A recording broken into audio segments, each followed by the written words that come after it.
धर्म स्नेही सत श्रद्धालु यहाँ पर उपस्थित आप सभी भव्यवर पुंडरीक पुण्यात्मा महानुभाव, आचार्य भगवान समंतभद्र स्वामी द्वारा विरचित रत्न करंडक श्रावकाचार की वाचना के दौरान श्रावकों के 4 शिक्षाव्रतों का कथन चल रहा है। 4 शिक्षाव्रतों में आप लोगों ने जो शिक्षाव्रत देखे, प्रोषदोवास, सामायिक और देशावकाशिक, इन 3 शिक्षाव्रतों के संबंध में आचार्य महोदय ने चर्चा की।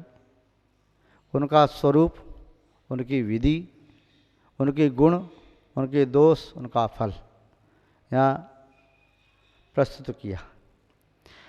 अब चतुर्थ शिक्षाव्रत, अंतिम शिक्षाव्रत, जो अपने आप में बहुत महत्वपूर्ण है।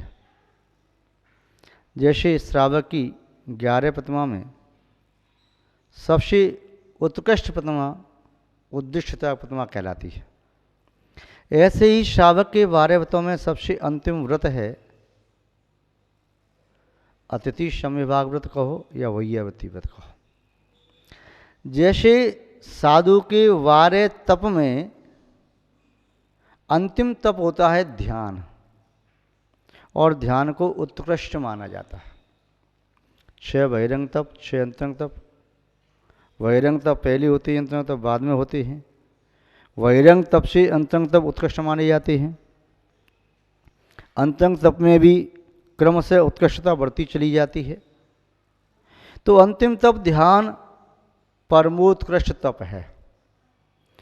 जैसे 4 प्रकार के ध्यान होते हैं, 2 प्रकार के ध्यान अप्रशस्त और 2 प्रकार के ध्यान प्रशस्त। आर्त ध्यान और रौद्र ध्यान 2 अप्रशस्त हैं, दोनों के 4-4 भेद हैं। जैसे आर्त ध्यान का अंतिम पाया निदान सबसे ज़्यादा हानिकारक है, दुखद है, भव भ्रमण का कारण है। रौद्र ध्यान का अंतिम ध्यान परिग्रह संरक्षणानंदी नाम का रौद्र ध्यान है, वह सबसे ज़्यादा दुखद है। धर्म ध्यान का अंतिम पाया संस्थान विषय नाम का धर्म ध्यान उत्कृष्ट है। 3 ध्यान सामान्य धर्मात्मा प्राप्त करता है, चौथे को उत्कृष्ट। ऐसे ही 4 प्रकार के सुख ध्यान का अंतिम पाया अयोग केवली अवस्था में ही प्राप्त होता है, वह उत्कृष्ट है। इसी तरह से 4 शिक्षाव्रतों में कहो या श्रावक के 12 व्रतों में कहो, अंतिम जो 12वां व्रत है अपने आप में उत्कृष्ट है। जैसे 10 धर्मों में जहाँ धर्म के 10 लक्षण देखते ही, वहाँ पर अंतिम लक्षण, अंतिम धर्म उत्तम ब्रह्मचर्य धर्म होता है, सबसे उत्कृष्ट होता है। 16 कारण भावना में अंतिम भावना वात्सल्य भावना। संयुक्त के 8 अंगों में अंतिम अंग जिन शासन की प्रभावना उत्कृष्ट है। ऐसे ही ये श्रावक का, श्राविका का शिक्षाव्रत, अंतिम शिक्षाव्रत, चतुर्थ शिक्षाव्रत या 12वें नंबर का व्रत, ये व्रत वैयावृत्ति है। अतिथि समविभाग भी इसका नाम कह सकते हैं। इसका स्वरूप क्या है, किसे कहते हैं वैयावृत्ति? आचार्य समंतभद्र स्वामी वैयावृत्ति के मायने क्या बताना चाहते हैं? सेवा या दान या किसी प्रकार का सहयोग या उपकार या भक्ति, पूजा अर्चना या पाद आदि मर्दन। आचार्य समंतभद्र स्वामी के शब्दों में, भावनाओं में, उनके चिंतन में या भगवान महावीर स्वामी की वाणी में वैयावृत्ति का आशय क्या है, देखते हैं। अभी पूज्य आचार्य श्री समंतभद्र स्वामी के शब्दों में आचार्य महोदय यहाँ बता रहे हैं, दानं वैयावृत्तिं धर्माय तपोधनाय गुण निधि अनपेक्षितोपचारो पक्रिय मग्राह्य विभवीनो। दानम वैयावृत्तिम, दान देना भी वैयावृत्ति है। दान का अर्थ क्या होता है? जिन शासन में दान किसे कहते हैं, दान क्यों दिया जाता है, दान की विधि क्या है, दान के गुण क्या हैं, दान के दोष क्या हैं, दान के अतिचार क्या हैं, दान देने वाला दाता कैसा हो, उसके सामान्य गुण क्या हैं, विशेष गुण क्या हैं, भक्ति कौन कौन सी करना चाहिए, इन सब बातों का परिज्ञान होना परम आवश्यक है। यदि इन सब बातों का परिज्ञान हो, उसके उपरांत यदि दान दिया जाता है, तब निस्संदेह वह दान वैयावृत्ति भी आता है। दान वैयावृत्ति। किंतु पहले प्रश्न आचार्य समदो स्वामी ने किया, दान का अर्थ सामान्य देना, किसके द्वारा देना, दिया जाना, और किसको दिया जाना, दोनों को समझना है। जो देता है वह दाता कहलाता है, जिसको दिया जाता है वह पात्र कहलाता है। जो सुपात्र है, सतपात्र है, उसे दान दिया जाता है। जो देने वाला है वह दाता कहलाता है। दानो वैयावृत्तिम, दान देना वैयावृत्ति है। दान देना वैयावृत्ति है। कैसा दान? जिन शासन में नवदा भक्ति पूर्वक ही दान दिया जाता है वही दान मान्य है। जिस दान में दाता अपना अंतरंग समर्पित नहीं करता है, चित्त की विशुद्धि के बिना दान देता है, वह दान पूर्ण सार्थक नहीं होता। दान देते समय इसलिए दाता के लिए कहा, दाता मन शुद्धि, वचन शुद्धि, काया शुद्धि और देय वस्तु है वह शुद्ध होना चाहिए। ये 4 प्रकार की शुद्धि के साथ दान दे। और जिसको दे रहा है आदरपूर्वक से बुलाए, परगाहन, उसको जब आए उच्च आसन देना, उसका पाद प्रक्षालन करना, उसकी अर्चना करना, पूजा करना, भक्ति करना, स्तुति करना और उसको नमस्कार करना। ये 5 भक्ति और 4 भक्ति ये दान संबंधी, मन शुद्धि, वचन शुद्धि, काया शुद्धि, आचरण शुद्धि, ये 4 और 5 9, इन नवदा भक्ति के साथ ही जो दान दिया जाता है वही दान धर्म की कोटि में आता है, वही दान वैयावृत्ति की श्रेणी में आता है। तो दान ऐसे नहीं है कि चाहे कोई व्यक्ति दे रहा है, कटु वचन बोल के दे रहा, ये सब बातें आगे आएंगी। अभी संक्षेप में देखें कि दान दिया जाए तो दाता वे श्रावक व श्राविका हो। श्रावक का अर्थ श्रद्धावान, विवेकवान, क्रियावान। उसकी सहधर्मिणी श्राविका, वह भी इसी के अनुरूप श्रद्धावान, विवेकवान और क्रियावान हो। अब वो जो दाता देने वाला है उसके सामान्य 7 गुण होते हैं, श्रद्धा, भक्ति, तुष्टि, अलुता, क्षमा, सत्य, विवेक। इन 7 गुणों से मंडित होकर के देता है। उसके विशेष 21 गुण भी होते हैं, उनसे मंडित होता है। उसके 5 आभूषण होते हैं, उन्हें ग्रहण करके, उनको धारण करके देता है। भी आभूषण ऐसा नहीं कि गले में चैन हो या कानों में कुंडल हो या हाथ में एक बाजूबंद हो, ये नहीं। भी आभूषण अलग होते हैं। आदरपूर्वक दान देना, मिष्ट वचन बोल के दान देना, समय पर दान देना, आनंदपूर्वक दान देना, दान दे करके अवभाग्य मानना, अहो दाता हो पात्र। क्या आनंद आता है जब वो दाता 5 प्रकार के भूषणों से युक्त होकर के दान देता है, तब देवों के द्वारा 5 प्रकार का आश्चर्य होता है, जैसे पंचाश्चर्य कहते हैं। गंधोदक की वृष्टि होना, रत्नों की वृष्टि होना, पुष्प वृष्टि होना, मंद सुगंध शीतल वयार का चलना, आकाश से देवों के द्वारा जय घोष होना, दाता धन्य है, पात्र धन्य है, इस प्रकार के आश्चर्य देवों के द्वारा किए जाते हैं।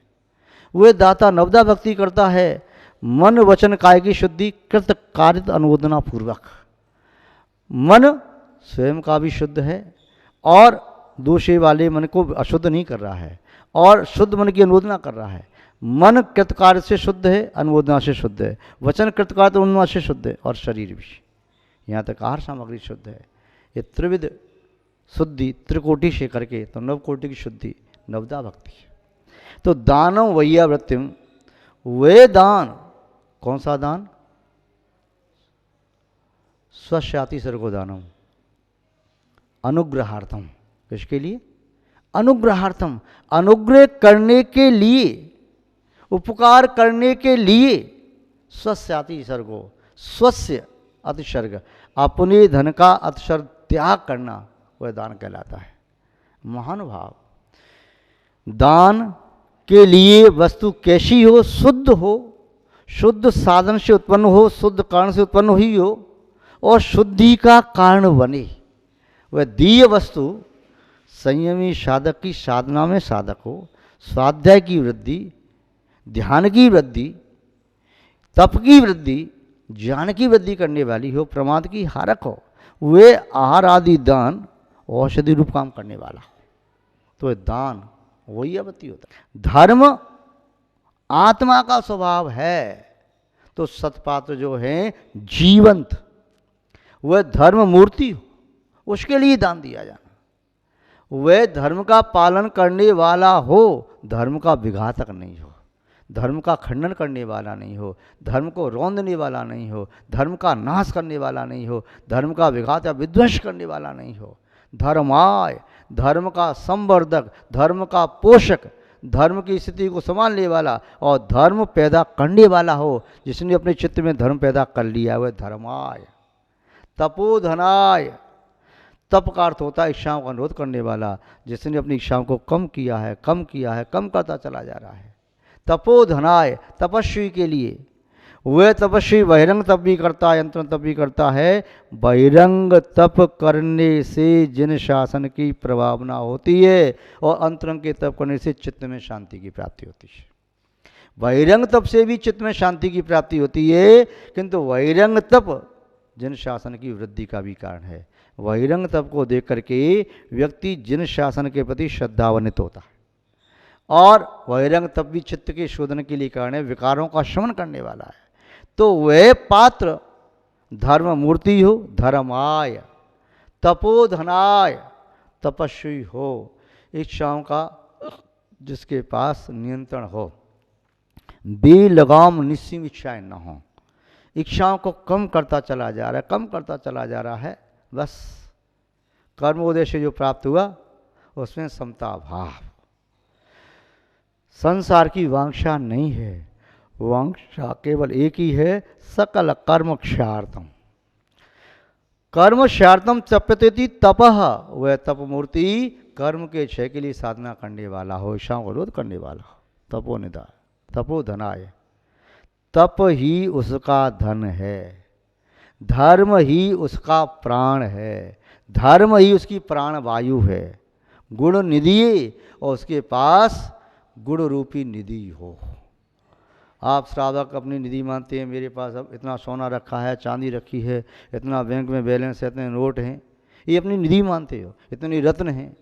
किंतु पात्र वह कहलाता है जिसके पास गुणों की निधि हो, गुणों की राशि हो, जो गुणों का स्वामी हो, जिसके पास अकूत असीम प्रचुर मात्रा में गुणों का भंडार है। कौन से गुण? चैतन्य, चिन्मय गुण, बाहर के नहीं। चैतन्य रत्न, चिन्मय रत्न जो गुण के स्वरूप में है, उसकी निधि का जो स्वामी है वह कौन हो सकता है?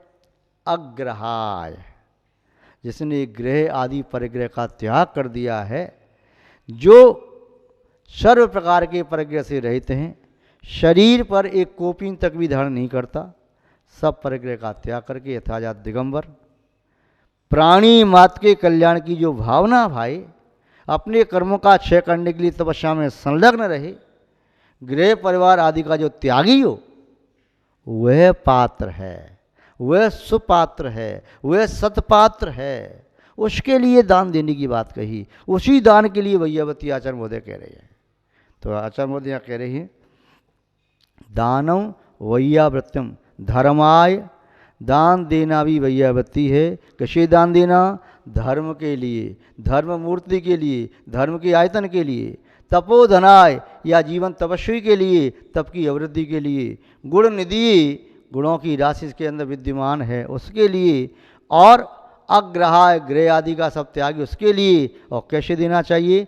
अनपेक्षितोपचारो पक्रिय, अनपेक्ष, अनपेक्ष माने किसी भी उपेक्षा अपेक्षा से रहित होकर के, और अनपेक्ष तोपचारोपक्रिय, उपक्रिय प्रत्युपकार की इच्छा से रहित होकर के। मन में कोई ऐसा नहीं कि मैंने मुनि महाराज को आहार आदि दान दिया, मुनि महाराज मुझे ऐसा आशीर्वाद देने से मेरा व्यापार चले, ऐसा आशीर्वाद दे मेरा रोग ठीक हो जाए, मैंने आहार दिया है ना तो मुझे ऐसा दे दें कि मेरे जीवन में कुछ चमत्कार हो जाए। नहीं, गृहस्थ को कभी भी प्रत्युपकार की भावना से नहीं, निस्वार्थ भावना से, बिना किसी अपेक्षा के दान देना चाहिए। प्रत्युपकार की भावना के बिना बस उसका ये है कि दान दिया, दाएं हाथ से दे तो बाएं हाथ को भी मालूम न चले, ऐसे दान दे। विभवेन, कैसे देना है? अपने विभव के द्वारा, अपने धन आदि को खर्च करके, वैभव को, संपत्ति को खर्च करके अपनी सामर्थ्य के अनुसार देना चाहिए, शक्ति के अनुसार देना चाहिए। 3 विशेषता दी गृहस्थ के लिए, यानी वह दान दे तो दान के पीछे कोई अपेक्षा न रखे, अरे मैंने तो इसलिए आहार कराया था महाराज जी का जिससे महाराज जी सबको आशीर्वाद देते हैं और सबको फलीभूत होते हैं, तो मुझे भी आशीर्वाद मिल जाए, मेरा भी काम सिद्ध हो जाए। अरे मैंने इसलिए दे दिया था जिससे महाराज जी मेरा कोई काम सिद्ध करा दें, मैंने ऐसे दान दिया था। तो कोई भी प्रत्युपकार की भावना न हो और कोई भी मन में अपेक्षा नहीं होना चाहिए किसी भी प्रकार की। केवल अपेक्षा यदि हो तो केवल यही, ये धर्म मूर्ति हैं, इनके कर कमल पर रखा गया एक ग्रास भी मेरे लिए परंपरा से मोक्ष का कारण बनेगा। दानम पारंपरिक मुक्ति कारणम, आचार्य चामुंडराज ने 4 साल में लिखा, दान परंपरा से मुक्ति कारण बनता है।